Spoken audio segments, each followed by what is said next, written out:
ایسټرن پوینټ لایټ هاوس دا یو ډېر هیسټوریکل لایټ هاوس دی چې دا بلډ شوی و په 1829 کې.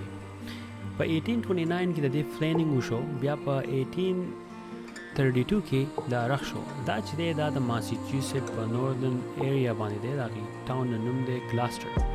ګلاسټر ډېر زیات یو سینیک ایریا ده. کله هم ماساچوسټ تاسو چې کله ولګوو چې د دې لایټ هاوس تماشې له خامخا راشئ، ځکه چې د دې د ګټې چې کومې دي هغه هم دومره ښکلي اورنجز روغ دي، او پلس د دې سره چې کوم د هاربر دی په دې کې ښه باقاعده فشز چې کوم دي هغه ملاویږي پکې. تاسو هغه هم اخیستی شئ.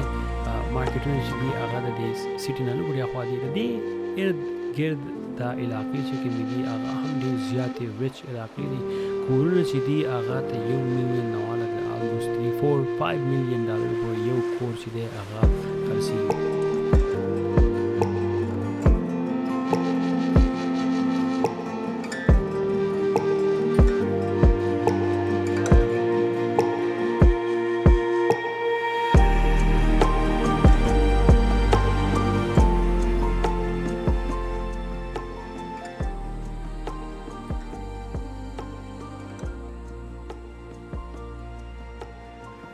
دې لایټ هاوس ته تقریبا ډېر زیات ټورست چې کوم دي هغه راځي د ډېر مختلفو سټیټونو نه، او په اصل کې د دې لایټ هاوس دا ډیزاین چې کوم رخ شوی دی مخکې په 1829 کې. 1829 خو ډېر مخکې دی، په مطلب دا دی چې 200 کاله نه سیوا وشو د دې.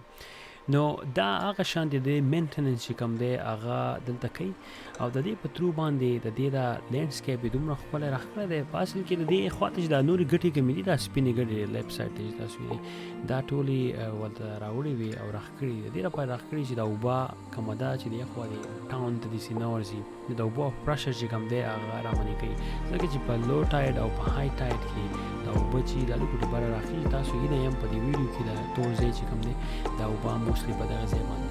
خو دې لایټ هاوس هم دومره سټریټیجیکلی راښکلی دی. کله چې به هم شیپس یا کارګو شیپونه یا داسې نور شیپونه روان وي نو ښه باقاعده په دې کې لایټ لګي، نو هغو ته پته لګي چې دا کوست چې کوم دی رانږدې شوی دی، نو هغه بیا دې ته نږدې نه شي راتللی، ځکه چې دا دومره جوړ نه دی.